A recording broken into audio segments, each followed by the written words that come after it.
여러분, 나이가 들수록 이런 생각 해보신 적 있으실 겁니다.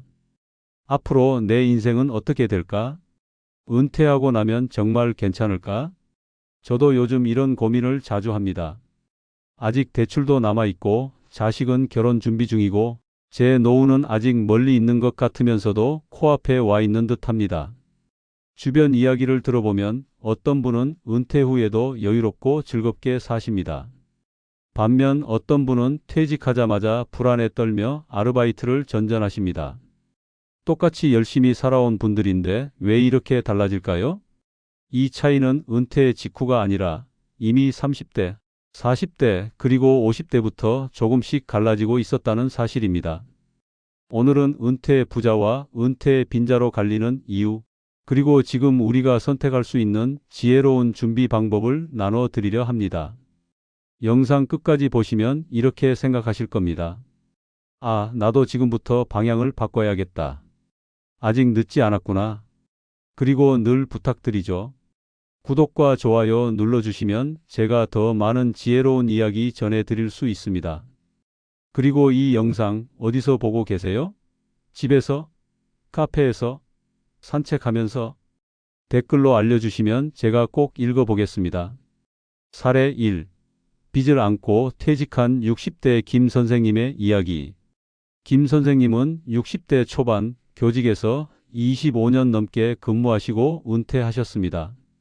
연금은 매달 250만 원가량 나오고 있었으니 남들이 보기엔 참 안정적인 노후였습니다.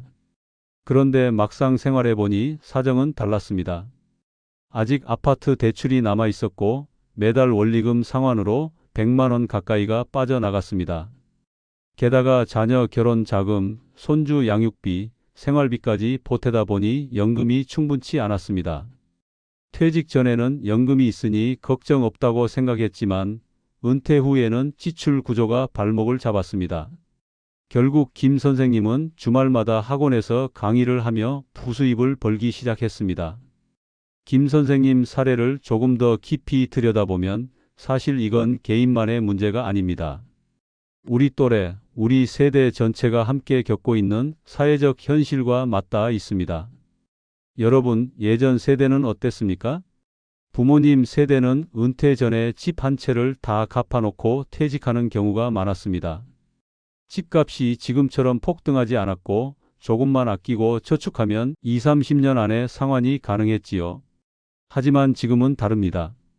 서울은 물론이고 지방 대도시 집값도 워낙 올라서 50대, 60대가 되어도 여전히 대출을 안고 살아가는 경우가 흔합니다.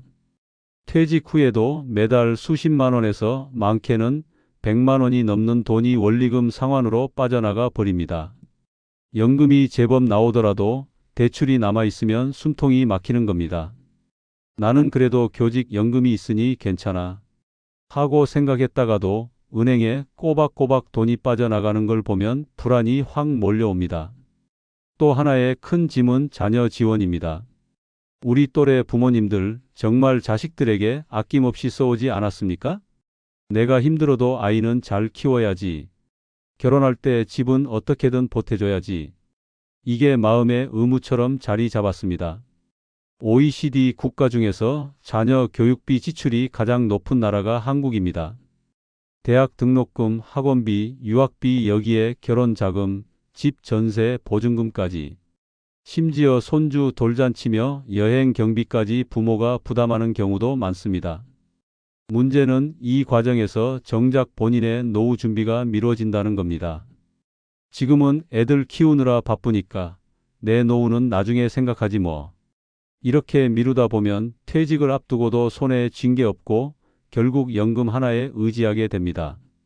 마지막으로 빼놓을 수 없는 게 바로 의료비와 돌봄 비용입니다. 예전에는 평균 수명이 짧았기 때문에 은퇴 후 길어야 1, 20년만 살면 됐습니다. 하지만 지금은 80세, 90세까지 사는 게 흔한 시대가 됐습니다. 수명이 늘어난 건 축복이지만 그만큼 병원비 지출도 커집니다. 특히 70대 이후에는 고혈압, 당뇨, 관절질환, 치과 치료 등으로 예상 못한 돈이 계속 나갑니다. 연금이 있으니 괜찮겠지 하고 안심하다가도 큰 수술이나 장기 치료가 한번 닥치면 생활비 전체가 흔들리기 시작합니다. 더 큰 문제는 돌봄 비용입니다. 요양원, 간병인 비용은 한 달에 200만 원 이상 드는 경우도 있습니다. 연금만으로는 감당이 어려운 수준이지요. 결국 김 선생님 사례는 단순히 연금이 충분하지 않다는 문제가 아닙니다. 집값 상승으로 인한 주택 대출 부담, 유난히 큰 자녀 지원 문화, 길어진 수명만큼 늘어난 의료비와 돌봄 비용. 이 세 가지가 겹치면서 아무리 연금이 있어도 은퇴 후 생활은 여전히 불안해질 수밖에 없는 겁니다. 그래서 전문가들은 이렇게 말합니다.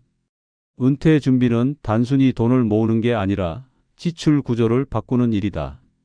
소득이 많든 적든 중요한 건 내가 은퇴 후에도 감당할 수 있는 구조를 미리 만들어 놓는 것입니다. 사례 2. 미리 줄인 지출 덕분에 편안한 최 여사님. 반대로 제 또래 지인 중 한 분, 최 여사님은 은퇴 후가 참 안정적이십니다. 비밀은 바로 50대부터 지출을 줄이고 저축을 늘린 것이었습니다. 남편이 대기업에 다니셨는데 월급이 올라가도 생활비는 늘리지 않았습니다. 우리 생활 수준은 여기서 멈추자. 남는 돈은 노후 준비로 돌리자. 이렇게 부부가 합의한 원칙을 꾸준히 지켰습니다. 처음엔 쉽지 않았습니다. 주변에서 새 아파트로 이사 간다는 얘기가 들리면 부럽기도 했고, 친구들이 외제차를 바꿀 때마다 마음이 흔들리기도 했습니다. 하지만 두 분은 늘 서로를 다잡았습니다. 비싼 차도 좋지만 우리 노후가 더 중요하지. 또한 자녀들에게도 분명히 선을 그으셨습니다. 결혼할 때 집은 우리가 못 사준다. 대학 졸업까지만 책임진다. 아이들은 처음에 불만이 많았습니다. 친구 부모님들은 집도 해준다는데 왜 나는 안 해줘요? 이런 말도 했지만 최 여사님은 흔들리지 않았습니다. 시간이 흐르고 아이들이 스스로 자리 잡아가면서 오히려 고마워했습니다. 엄마, 아빠가 그때 딱 잘라주셔서 저도 제 힘으로 준비할 수 있었던 것 같아요. 그 결과 지금 최 여사님 부부는 은퇴 후에도 부채가 전혀 없습니다. 매달 연금이 안정적으로 들어오고 소규모 임대 수입까지 더해져 생활이 여유롭습니다. 손주에게 작은 선물도 해줄 수 있고 1년에 한두 번은 여행도 다닙니다. 최 여사님은 늘 이렇게 말씀하시더군요. 50대 때는 참 아껴가며 살았지. 그런데 지금 생각하면 그게 가장 잘한 선택이야. 그때 씀씀이를 키웠으면 지금은 후회만 했을 거야. 최 여사님 같은 사례는 사실 흔치 않습니다. 왜냐하면 한국 사회는 늘 지금 쓰는 만큼의 생활 수준을 유지해야 한다는 압력이 강하기 때문입니다. 옆집에서 차를 바꾸면 나도 바꿔야 할 것 같고, 친구가 해외여행 다녀왔다고 하면 나도 따라가야 할 것 같은 분위기가 있습니다. 특히 50대는 직장 생활에서 가장 부유하다고 느껴지는 시기입니다. 통계청 가계동향 조사 2023을 보면 50대 가구의 월 평균 소득은 약 635만 원으로 전 연령대에서 가장 높습니다. 그런데 지출도 동시에 가장 큽니다. 50대 가구의 월 평균 소비 지출은 370만 원 이상으로 20대 30대보다도 훨씬 많습니다. 한국노동연구원 보고서에서도 50대는 자녀 교육비와 주거비, 그리고 생활 수준 향상 욕구가 동시에 겹치는 시기로 지출 통제가 가장 어려운 연령대라고 지적합니다. 특히 교육비 지출은 40대 후반 50대 초반이 정점인데 이 시기 지출이 노후 준비를 크게 갉아먹는다고 합니다. 그래서 이때 많은 분들이 이제 좀 살아보자는 마음으로 차를 바꾸고 해외여행을 늘리고 외식비를 높입니다. 문제는 이때 올린 생활 수준이 은퇴 후에는 다시 줄이기가 무척 어렵다는 겁니다. 한번 늘어난 소비 습관은 쉽게 되돌릴 수 없지요. 전문가들은 그래서 강조합니다. 50대의 소비 습관이 은퇴 후의 삶을 결정한다. 실제로 미국 은퇴연구소 조사에서도 소득이 늘어도 생활비를 그대로 유지한 가정은 은퇴 후 만족도가 2배 이상 높았다는 결과가 있었습니다. 한국에서도 마찬가지로 50대 때 씀씀이를 제어한 가정이 은퇴 후에도 가장 안정적인 삶을 살고 있음을 보여줍니다. 결국 50대에 가장 부유하다고 느껴지는 바로 그 시기, 그 순간에 소비를 억제하고 통제하는 힘이 은퇴 후의 행복을 가릅니다. 사례 3. 자녀에게 퍼주다 힘들어진 박씨 부부. 제가 아는 박씨 부부 이야기를 들려드리겠습니다. 겉으로는 참 좋은 부모였어요. 하지만 은퇴 후 그들의 삶은 눈물 없이는 들을 수 없을 정도로 힘겨웠습니다. 아들이 말했습니다. 아빠, 나 유학 가고 싶어. 기회는 지금밖에 없어. 그 말 한마디에 박 씨는 집을 담보로 대출을 냈습니다. 그래, 아빠가 어떻게든 해줄게. 내 꿈을 막을 수는 없지 않니? 딸이 결혼할 때도 마찬가지였습니다. 아빠, 신혼집 전세금이라도 보태주세요. 이번에도 박 씨는 주저하지 않았습니다. 그래, 부모가 그 정도는 해줘야지. 손주 돌잔치며 학원비까지 두 분은 척척 내주었습니다. 그때마다 속으로 이렇게 다짐했답니다.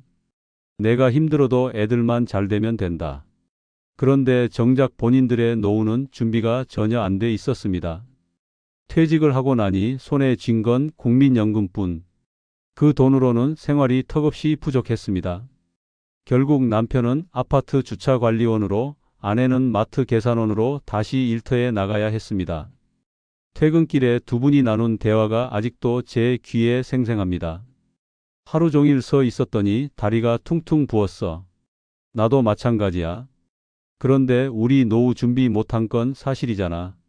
우리가 다 퍼줬으니 지금 이렇게 사는 거지. 두 분은 자식에게 준 걸 후회하지는 않았습니다. 하지만 속으로 이런 생각이 스쳤다고 합니다. 그때 조금이라도 우리 노후를 챙겨둘 걸. 지금은 그래도 버티지만 나이 더 들면 어떡하지? 여러분, 이 이야기가 남의 일 같으십니까? 사실 이건 한국 사회에서 너무나 흔한 모습입니다. 왜냐하면 우리는 자녀를 위해 모든 걸 쏟아붓는 게 당연한 세대이기 때문입니다. OECD 통계를 보면 한국은 가계 소득 대비 사교육비 지출이 세계 최고 수준입니다. 여기에 결혼 자금, 집 보증금, 손주 지원까지 더해지니 부모 세대의 지갑은 늘 비어 있습니다. 한국보건사회연구원 조사에 따르면 50대 부모의 63%가 자녀주택 마련에 지원할 계획이 있다고 답했습니다. 즉, 부모 세대의 절반 이상이 자녀의 집 문제까지 떠안고 있다는 얘기입니다. 문제는 그렇게 퍼주고 나면 정작 본인의 노후 준비는 텅 비게 된다는 겁니다. 심리학에서는 이런 걸 부모 역할 과잉 이론이라고 부릅니다. 부모가 자녀에게 지나치게 투자하면 자녀의 독립심은 약해지고 부모 자신은 빈곤에 빠질 수 있다는 이론이지요. 결국 부모도 힘들고 자녀도 자기 힘으로 서는 법을 배우지 못합니다. 사회학자들은 또 이렇게 말합니다. 세대 간 부양의 역설이라고. 부모가 자녀에게 지원을 많이 할수록 오히려 부모의 노후 만족도는 더 낮아진다는 겁니다. 희생했지만 돌아오는 건 고마움보다는 당연한 듯 여기는 태도일 때가 많기 때문입니다. 미국 노인연구소 자료를 보면 자녀에게 지나치게 지원한 부모일수록 노후에 다시 자녀에게 경제적으로 의존할 가능성이 커진다고 합니다. 처음엔 부모가 자녀를 돕지만 결국은 부모가 자녀에게 도움을 청해야 하는 역전된 부양 구조가 생기는 거죠. 박 씨 부부의 이야기는 우리에게 아주 중요한 메시지를 줍니다. 부모의 사랑은 필요하지만 한계가 있어야 한다. 부모가 자녀에게 모든 걸 퍼주는 게 사랑이 아닙니다. 그건 결국 자녀에게 짐을 지우는 길일 수 있습니다. 부모 자신이 안정적인 노후를 지켜야 자녀도 마음 편히 자기 인생을 살아갑니다. 저는 그래서 요즘 제 아이들에게 분명히 말합니다. 아빠가 도와줄 수 있는 건 대학까지다. 결혼, 집은 내 힘으로 준비해야 한다. 처음엔 서운해할지 몰라도 결국은 그것이 아이를 위한 길이고 저 자신을 위한 길입니다. 여러분, 지금까지 세 가지 사례는 우리에게 아주 분명한 메시지를 줍니다. 은퇴 후의 삶은 돈의 액수가 아니라 어떻게 준비했느냐에 따라 달라진다는 겁니다. 그렇다면 우리는 지금 무엇을 할 수 있을까요? 저는 이 세 분의 이야기를 곱씹으면서 그리고 전문가들의 연구와 제 경험을 통해 노후를 지키는 5가지 실천 지혜를 정리했습니다. 1. 50대부터 생활 수준을 올리지 말 것. 여러분, 50대는 직장 생활에서 가장 소득이 많을 때입니다. 승진도 하고 보너스도 늘어나고 집안도 어느 정도 안정됩니다. 그래서 이제 좀 살아보자는 마음이 가장 강하게 드는 시기이지요. 하지만 바로 이때가 가장 위험한 순간입니다. 한번 늘린 생활 수준은 은퇴 후에 절대로 줄이기 어렵습니다. 김 선생님 사례가 보여주지 않았습니까? 연금이 나와도 지출 구조가 커져 있으면 불안할 수밖에 없습니다. 그러니 50대부터는 이렇게 마음을 단단히 먹어야 합니다. 지금이 내 인생에서 가장 잘 나가는 시기일지라도 씀씀이를 더 늘리지 않는다. 지금의 생활 수준을 고정한다. 미국 은퇴연구소 조사에서도 소득이 늘어나도 생활비를 늘리지 않고 그대로 유지한 가정은 은퇴 후 만족도가 2배 이상 높았다고 합니다. 생활비를 줄이는 게 아니라 늘리지 않는 것. 이게 바로 노후 준비의 첫 번째 지혜입니다. 2. 고가의 물건은 반드시 현금으로 살 것. 여러분, 카드 한 장은 참 무섭습니다. 카드를 긁을 때는 돈 쓰는 감각이 둔해집니다. 이번 달만 쓰고 갚지 뭐. 이렇게 자꾸 합리화를 하게 되지요. 하지만 현금은 다릅니다. 손에 쥔 돈을 직접 내야 하니 쓰기 전에 한 번 더 생각하게 됩니다. 실제로 미국 MIT 경영대학원의 드라첸 교수 연구에 따르면 카드로 결제할 때 사람들은 현금보다 평균 40% 더 많은 금액을 쓰는 경향이 있다고 합니다. 눈앞에서 지갑이 얇아지는 걸 보는 것과 단순히 카드를 긁는 건 심리적 체감 차이가 크기 때문이지요. 또한 심리학자들은 이를 지불의 고통이라고 부릅니다. 현금을 내는 순간의 아픔이 소비를 억제하는 효과를 내는 겁니다. 최 여사님 부부가 바로 이런 습관을 가졌습니다. 남편이 차를 바꾸자고 했을 때 최 여사님이 단호하게 말했지요. 지금 차도 잘 굴러가잖아요. 그 돈보다 우리 노후가 더 중요해요. 그 순간만 잘 참고 넘어가면 몇 년 후 은퇴했을 때 그 선택이 얼마나 큰 힘이 되는지 깨닫게 됩니다. 그러니 꼭 기억하세요. 적은 금액은 카드로 써도 괜찮지만 고가의 물건은 반드시 현금으로 사라. 이 습관 하나가 충동 소비를 막고 노후 자금을 지키는 강력한 방패가 됩니다. 3. 자녀 지원에는 분명한 선을 긋기. 이제는 우리 세대가 가장 힘들게 배워야 하는 진실이 있습니다. 부모의 사랑은 무한해야 하지만 지갑은 무한하지 않다. 박 씨 부부를 떠올려 보세요. 유학자금, 결혼자금, 손주 양육비까지 다 퍼주고 나니 정작 본인들 노후는 텅 비어 있었습니다. 결국 노후에도 다시 일터로 나가야 했습니다. 여러분, 사랑한다고 해서 다 해줄 수는 없습니다. 오히려 한계가 있어야 진짜 사랑입니다. 실제로 심리학자들은 말합니다. 부모가 모든 걸 다 해줄 때보다 스스로 해내도록 독립심을 키워주는 것이 자녀에게 더 큰 자산입니다. 부모의 돈보다 살아가는 힘을 길러주는 게 진짜 지원이라는 겁니다. 그러니 자녀에게 이렇게 말할 수 있어야 합니다. 우리가 대신 다 해주지는 못하지만 내가 준비할 수 있도록 방향은 같이 찾아주겠다. 예를 들어 자녀가 결혼 준비를 할 때 직접 집을 사주지는 못해도 대출 계획을 세우는 법, 예산을 짜는 법을 알려주는 겁니다. 아이에게 생선을 주는 대신 낚시하는 법을 알려주는 것이지요. 한국보건사회연구원 조사에서도 50대 부모의 절반 이상이 자녀 주택 마련을 돕겠다고 답했습니다. 하지만 그게 결국 부모의 노후를 무너뜨리는 가장 큰 원인이 된다고 전문가들은 경고합니다. 그러니 이제는 발상을 바꿔야 합니다. 자녀를 돕는 방법은 돈을 대신 내주는 것이 아니라 스스로 설 수 있도록 도와주는 것이다. 자녀 지원에는 분명히 선을 긋는 것, 그리고 그 안에서 자녀가 독립할 수 있도록 지혜를 전해주는 것, 이게 세 번째 지혜입니다. 4. 작은 취미와 소규모 일거리로 삶의 리듬을 만들기. 은퇴 후 가장 무서운 건 일이 아예 없어지는 겁니다. 수입이 끊기는 것도 문제지만 사실 더 큰 문제는 내가 이제는 쓸모없는 존재가 된 것 같다는 공허감입니다. 그래서 은퇴 전문가들은 이렇게 조언합니다. 큰 돈을 벌려 하지 말고 작은 취미와 소규모 일거리를 통해 삶의 리듬을 만들어라. 여러분, 꼭 창업이라는 거창한 단어가 아니어도 괜찮습니다. 내가 좋아하는 일을 아주 작은 규모로 해보는 것, 그것만으로도 충분합니다. 예를 들어, 음악을 좋아하신다면 동네 아이들에게 피아노나 기타를 가르쳐 줄 수도 있고, 동네에 반려견 산책을 도와주는 서비스를 할 수도 있고, 뜨개질이나 목공을 취미 삼아 만들어 판매하거나, 작은 글쓰기 모임을 열어 경험을 나누는 것도 좋습니다. 이런 활동들은 큰 수익을 주진 않지만 중요한 건 돈이 아니라 삶의 활력입니다. 누군가 내 손길을 필요로 하고 내가 가진 경험이 다른 이에게 도움이 된다는 사실이 우리를 젊게 만듭니다. 심리학자들은 이를 사회적 유용감이라고 부릅니다. 사람이 나는 아직 쓰임이 있다는 감각을 느낄 때 우울감이 줄고 삶의 만족도가 크게 올라간다는 연구 결과가 있습니다.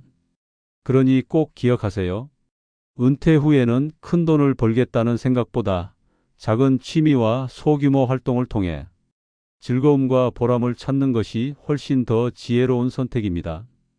그 작은 활동 하나가 여러분의 노후를 활기차게 만드는 원동력이 됩니다. 5. 제3의 인간관계를 미리 만들어 두기. 마지막 5번째 지혜는 바로 인간관계입니다. 여러분, 은퇴 후 가장 무서운 게 뭔지 아십니까? 돈이 모자라는 것도 건강이 약해지는 것도 물론 문제지만 사실은 외로움입니다. 직장에 다닐 때는 늘 동료들이 있었습니다. 회의할 때, 점심시간에, 회식 자리에서 늘 누군가와 함께 했지요. 하지만 퇴직과 함께 그 관계는 자연스럽게 끊어집니다. 명함이 사라지면 연락도 줄고 그동안은 내 주변을 가득 메워주던 인연들이 하루아침에 사라지는 겁니다. 집에서는 아내와 함께 있습니다. 하지만 아내도 자기만의 시간이 필요하지요. 오히려 하루 종일 붙어 있다 보면 더 부딪히고 사소한 일에도 다투게 됩니다. 그래서 꼭 필요한 게 있습니다. 바로 제3의 인간관계입니다. 가족도 아니고 직장도 아닌 새롭게 맺는 나만의 인연 말입니다. 어떤 분은 동네 복지관에서 봉사활동을 하면서 새로운 친구들을 만났습니다. 어떤 분은 취미 동호회에서 만난 사람들과 주말마다 등산을 갑니다. 또 어떤 분은 동네 도서관에서 글쓰기 모임을 하면서 함께 나이 들어가는 벗들을 얻었습니다. 이런 관계는 직장 동료와는 다릅니다. 성과를 내야 하는 경쟁 관계가 아니고 가족처럼 책임을 떠안아야 하는 무거운 관계도 아닙니다. 그저 가볍게 만나고 함께 웃고 얘기 나누는 존재입니다. 그래서 오히려 더 오래가고 더 편안합니다. 여러분, 심리학에서는 이를 사회적 지지망이라고 부릅니다. 연구에 따르면 노후에 가족 이외의 사회적 관계망을 가진 사람은 그렇지 않은 사람보다 우울증 발생률이 절반 이하로 떨어진다고 합니다. 또한 치매 발병 위험도 낮아지고 평균 수명도 더 길어진다고 하죠. 하지만 주의할 점도 있습니다. 너무 깊게 얽히면 오히려 피곤해질 수 있습니다. 사적인 일까지 간섭하거나 지나치게 기대하는 관계는 금세 부담으로 바뀝니다. 그래서 제3의 인간관계는 담백할수록 오래 간다는 걸 꼭 기억해야 합니다. 여러분, 은퇴 후 외로움은 스스로 선택하지 않아도 저절로 찾아옵니다. 그렇기 때문에 미리 준비해야 합니다. 아직 직장에 다니고 있을 때부터 작은 모임, 취미 활동, 봉사 활동을 통해 제3의 인간관계를 만들어 두는 겁니다.